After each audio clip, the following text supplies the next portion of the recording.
Hey guys, I just want to continue that conversation that we started about becoming more together. There's a scripture in the Bible that says, to whom much is given, much is required. And that just means that when we do what we know to do, that will bring us into more. That faithfulness always brings increase. And one of the greatest things that we can be faithful in is in being more grateful. Because one thing is, life is just a whole lot more fun when we live it being thankful. Nothing even has to change on the outside, but everything changes when we change what we're focusing on the inside.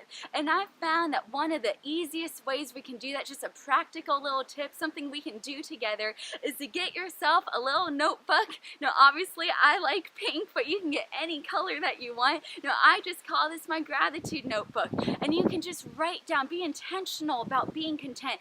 Write down something. Maybe it's the first thing you do in the morning. Just get your thoughts going in that direction.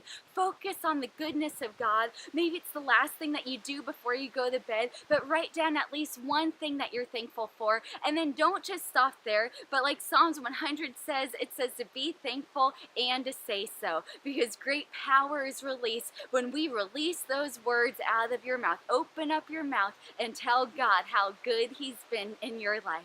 I'm going to throw this down, but you know what? I have found that actually one of the greatest times, the best time to be thankful is actually when we least feel like it. When it least looks like there's a reason that we should be thankful, or when you least feel like being grateful, that's the best time to do it. And it makes me think about what happened in Acts chapter 16. It says that Paul and Silas, they were beaten, they were thrown into prison, but at midnight, that was the darkest time in their life. And maybe it's the darkest hour in your life, but at midnight they prayed and they sang praises unto God.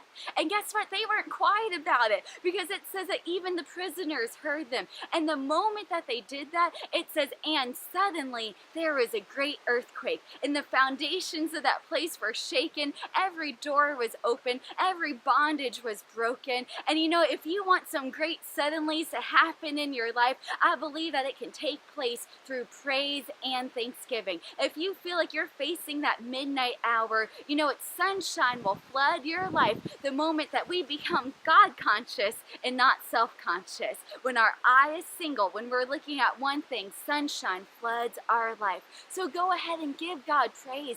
Give Him thanks. Every door will open. Every bondage will be broken like never before as we are faithful in being thankful.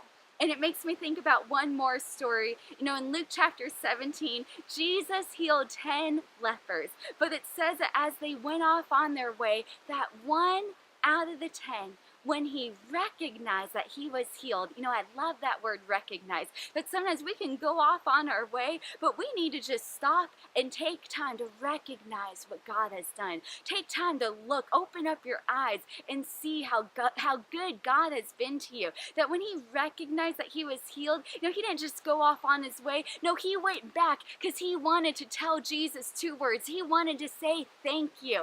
And obviously that meant something very special to Jesus, because he said, wait, wasn't there 10 that were healed? But it was 1 out of the 10 who gave God thanks, and it was 1 out of the 10 that Jesus said, your faith has made you whole. What Thanksgiving releases faith. Thanksgiving is what allows God to bring full restoration into your life. He wants every door to be open, every chain to be broken, and that happens through praise and thanksgiving. So enjoy today, and let's be faithful in being grateful.